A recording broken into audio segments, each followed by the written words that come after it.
تو امثال نے بےقراری سے ان کی جانب بڑھی تو پوچھنے لگی، بابا کیسے ہیں؟ ڈاکٹر نے کہا اب بہتر ہیں، مگر رپورٹس آ جائیں پھر اس بارے میں بات کرتے ہیں۔ امثال دروازے سے اپنے والد کو دیکھ رہی تھی جو کہ دوا کے زیر اثر غنودگی میں تھے۔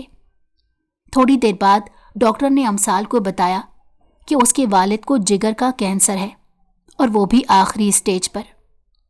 یہ بات سن کر امثال 2 منٹ تو کچھ بول اور سمجھ ہی نہ سکی۔ ڈاکٹر نے اس کی حالت دیکھی تو پانی کا گلاس اسے دیا۔ امثال نے پانی کا گلاس ایک طرف رکھ کر بولی، ڈاکٹر ہو سکتا ہے یہ کوئی غلط فہمی ہو، مطلب کوئی ٹیسٹ خراب ہو گیا ہو۔ ڈاکٹر نے اس کی تکلیف کو محسوس کرتے کہا، میں سمجھ سکتا ہوں کہ آپ پر کیا بیت رہی ہوگی، مگر یہ ایک تلخ حقیقت ہے۔ آپ کے والد کے پاس بہت کم، پلیز ڈاکٹر ایسا کچھ نہ کہیں جو میں تصور نہیں کر سکتی۔ ڈاکٹر نے تو اپنا کام کر دیا، جبکہ امثال بھری دنیا کو خالی آنکھوں سے دیکھ رہی تھی۔ اس نے تو سوچا ہی نہیں تھا ایسے اس کے ساتھ ہوگا۔ اس کا جان سے پیارا باپ اس وقت زندگی اور موت کے درمیان جھول رہا تھا۔ امثال نے اپنی سرخ آنکھیں صاف کیں اور اسپتال سے نکلتی چلی گئی۔ ہمیشہ اسے لگتا تھا کہ پیسہ نہ بھی ہو تو لوگ اچھی خوشیوں والی زندگی گزار سکتے ہیں، مگر یہ بات امثال کو اس وقت بے وقت لگی تھی۔ وجہ صرف پیسے کی کمی تھی۔ گھر کا دروازہ کھول کر دیکھا تو بیتا ہوا وقت آنکھوں کے سامنے گھومتا ہوا محسوس ہوا۔ بابا کا مسکراتا چہرہ، ان کا امثال کے پیچھے کھانا لے کر بھاگنا، اس کے ساتھ کھیلنا، روٹھنا منانا، کیا نہیں تھا اس چھوٹے سے گھر میں۔ امثال اور اس کے بابا کی مکمل دنیا۔ بس کمی تھی تو ایک چیز کی، پیسے کی۔ کہاں سے لاتی امثال اتنا پیسہ کہ اپنے بابا کی زندگی کو بچا پاتی؟ امثال نے اپنا دکھتا سر تھاما تھا، آنکھیں جل رہی تھیں، دماغ بہت تیزی سے کچھ سوچ رہا تھا۔ اس کے بابا کی زندگی کے لیے امثال کچھ بھی کر گزرتی، مگر کیا کرے؟ ہاں، کرمانی انڈسٹری سے، وہاں سے اس کی کچھ مدد ہو سکتی ہے، یہی صحیح ہے۔ اپنے گھر کو تالا لگا کر رکشے میں بیٹھی اور کرمانی انڈسٹریز کی طرف چل دی۔ کون ہے؟ نہ جانے کیوں اس نے سوچے سمجھے بغیر اتنا بڑا قدم اٹھا لیا۔ اصل اندازہ اس وقت ہوا جب حیدر کرمانی نے امثال کے سامنے قرض مانگنے پر یہ شرط رکھی کہ وہ اس سے 3 مہینے کے لیے کانٹریکٹ میرج کر لے، اس کے بعد بے شک طلاق لے لے۔ ابھی حیدر کرمانی کی بات مکمل نہیں ہوئی تھی جب امثال نے بنا سوچے سمجھے ایک زناٹے دار تھپڑ اس کے منہ پر دے مارا۔ حیدر کرمانی کا کان سائیں سائیں کرنے لگا۔ اس نے سوچا بھی نہیں تھا کہ امثال ایسی کوئی حرکت کر سکتی ہے۔ جبکہ امثال غصے اور صدمے سے پاگل ہوتی، اس کا گریبان جکڑ کر بولی، میں کوئی طوائف نہیں ہوں، یہاں تم سے مدد مانگنے آئی تھی۔ بدتمیز انسان، میری سوچ سے بھی زیادہ گھٹیا ہو۔ حیدر کرمانی نے اس کا منہ دبوچا اور بولا، یہ جو تم نے حرکت کی ہے اس کا خمیازہ تمہاری آنے والی نسلوں کو بھی بھگتنا ہوگا۔ امثال رانا، اب تم میرے پاس ایک طوائف بن کر آؤ گی، دفع ہو جاؤ اس سے پہلے کہ میں اپنی حد پار کر دوں۔ امثال غصے سے لال پیلی ہوتی آفس کی حدود سے نکلتی چلی گئی، جبکہ حیدر کرمانی غصے سے پاگل ہوتے اپنے کیبن کا نقشہ ہی بدل دیا تھا۔ اس کی سیکیورٹی اندر آئی تو حیدر نے چنگاڑتے ہوئے کہا، مجھے 1 منٹ میں اس لڑکی کی زندگی کا تختہ پلٹتا ہوا دیکھنا ہے۔ اگر ایسا نہ ہوا تو تم میں سے کسی کو زندہ نہیں چھوڑوں گا، جاؤ یہاں سے۔ امثال رانا، تم نے میرے حساب کو دعوت دے کر اچھا نہیں کیا، میں تمہیں کبھی معاف نہیں کروں گا۔